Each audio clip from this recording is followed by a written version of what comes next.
Sveicināti! Informējam, ka portāla Mans Latelekom lietotājiem ir pieejama jauna sadaļa – Mani līgumi. Sadaļa izveidota, lai jums pavisam vienkāršā veidā būtu iespējams apstiprināt līguma pielikumus vai ērti pārskatīt jau noslēgtos sadarbības līgumus ar Latelekom. Klientam piesakot Latelekom pakalpojumu, līguma pielikums sadaļā Mani līgumi būs pieejams uzreiz pēc pakalpojuma piegādes. Lai aplūkotu tā saturu, klikšķiniet uz līguma pielikuma nosaukuma. Kad esat pārliecinājušies, ka aizpildītā informācija ir pareiza, aizveriet lapu un veiciet informācijas apstiprināšanu. Mans Latelekom logā atzīmējiet, ka esat iepazinies ar līguma par elektronisko sakara pakalpojumiem pielikuma noteikumiem un spiediet pogu Apstiprināt.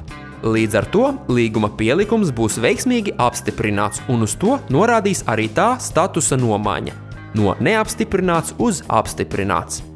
Savukārt pats sadarbības līgums sadaļā Mani līgumi parādīsies vēlāk, kad abas puses būs līgumu parakstījušas.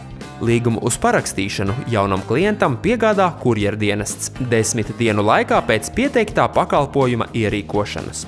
Pēc tā nogādes atpakaļ Latelekom līgums tiek ievadīts elektroniskajā datubāzē un sadaļā Mani līgumi parādās ar statusu Apstiprināts. Līguma un tā pielikuma paraugus topošie Latelekom klienti var aplūkot arī pirms tam Latelekom mājaslapas sadaļas par Latelekom apakšsadaļā Līgumi.